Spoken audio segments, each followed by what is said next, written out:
hear a story so ridiculous you almost think someone's making it up? Like you laugh at first because surely no real family would act this way. But then it sinks in and you realize, oh no, this is 100% real. That's exactly what I felt when Emily told me her story. Because let me just set the scene for you. It's your wedding day, the moment you've been waiting for your entire life. The aisle is decorated, the guests are seated, your fiancé is standing there ready to promise you forever.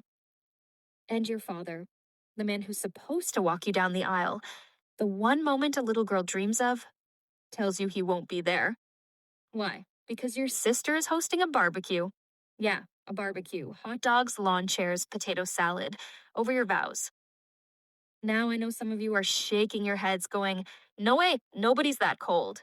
But trust me, by the time I finish telling you Emily's story, you'll see that this barbecue was just the cherry on top of a whole childhood built on favoritism, neglect, and heartbreak.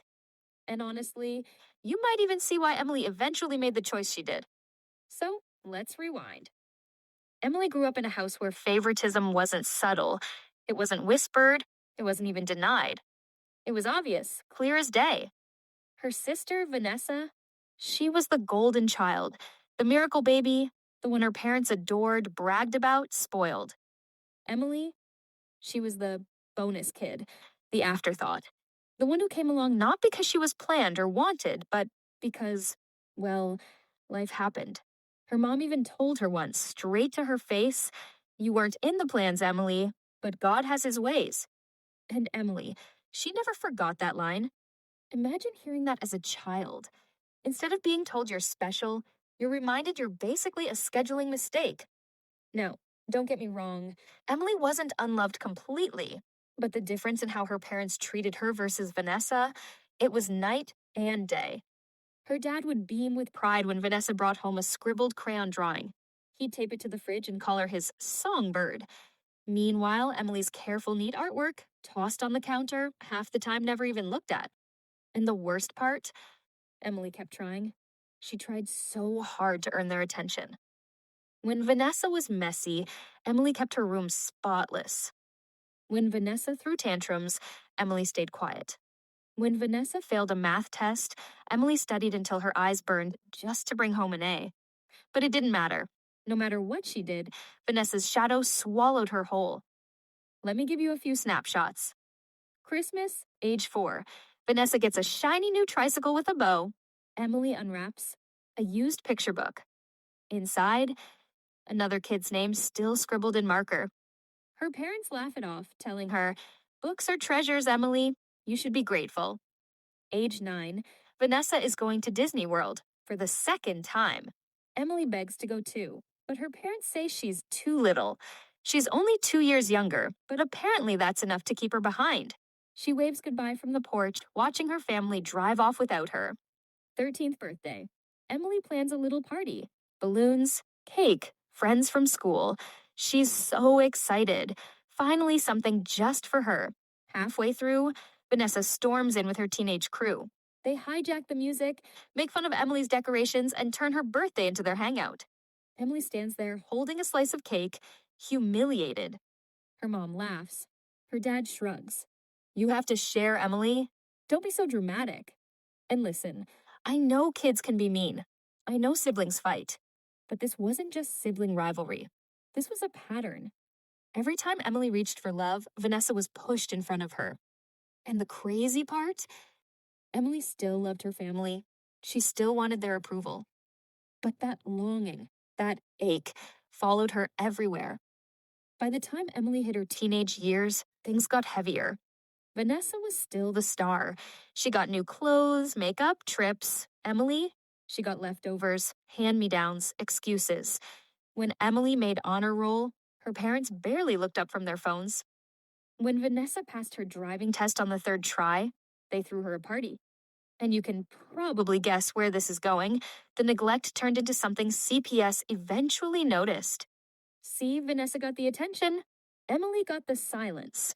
Sometimes literal silence. Meals skipped, rides forgotten. Once, Emily sat outside her middle school for 2 hours because her mom simply lost track of time, picking up Vanessa's shopping trip instead. By 15, teachers started noticing Emily's quietness wasn't just shy kid behavior. It was the exhaustion of someone who felt invisible at home. A guidance counselor eventually stepped in. CPS got involved. And here's where the story takes a sharp turn, because Emily ended up moving in with her grandparents. Now, you'd think this would crush her, but honestly, it was the first time she felt like a human being. Her grandmother cooked meals, asked about her day. Her grandfather clapped when she brought home an A. Simple things, basic things that any child should expect. But Emily, it was like stepping into sunlight after years underground. And when Emily told me this part, she actually smiled because her grandparents, in her words, saved her life. Fast forward a few years.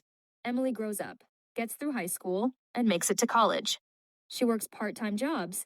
She pushes herself. She builds this determination. I will not be the forgotten one anymore. And somewhere in this whirlwind of healing, she meets Daniel. Now listen, I don't usually gush about love stories, but theirs. It was like fate handed Emily the family she never had. Daniel noticed her, listened to her, cherished her. When they talked about marriage, Daniel didn't just propose. He promised, "We're building our own family, one where no one gets left behind." And Emily, she cried, because that's all she ever wanted. So, of course, when the wedding planning started, she had one dream: her father walking her down the aisle. Despite everything, despite the favoritism, the hurt, she still hoped he'd show up for her in that one big moment. But then came the phone call. Emily was sitting on the couch, bridal magazines scattered, laptop open, Daniel out grabbing takeout. Her phone buzzed. Dad. And already, her chest tightened. He never called. She picked up, cheerful, hoping maybe he wanted to talk tuxedos or dances. But his voice, heavy. Emily, listen, your mother and I, we think it's best if we don't come to your wedding. She froze. He continued. Vanessa's barbecue is that weekend. She needs our support. You understand, don't you? Now pause with me here. Imagine your own father telling you that. Imagine the one day in your life you're supposed to matter more than anything, and you get ranked below burgers on the grill. When Emily told me this, I almost laughed. Not because it was funny, but because it was so absurd. Like, how do you even compare a barbecue and a wedding? How does anyone's brain do that math? But Emily, she didn't even argue. She just hung up, sat there in silence. And you know what she did? She called her grandparents.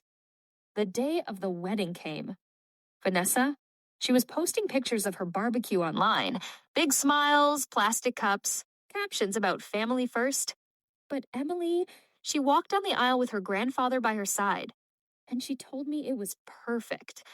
Because for once, she wasn't in the shadow. For once, she wasn't the forgotten one. Her dad's absence didn't break her. It freed her. Now, here's where I step back. Because when Emily finished telling me this story, I asked her, do you regret it? Do you regret holding on to that dream of your dad being there? And she said no. Because she realized something huge.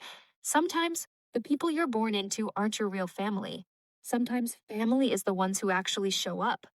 And that's what she had. A husband who adored her, grandparents who saved her, friends who celebrated her. As for her dad, she went no contact after that, and honestly, I don't blame her. So the moral here, don't waste your life begging for love from people who've already chosen not to give it. Because the right people, they'll never make you beg.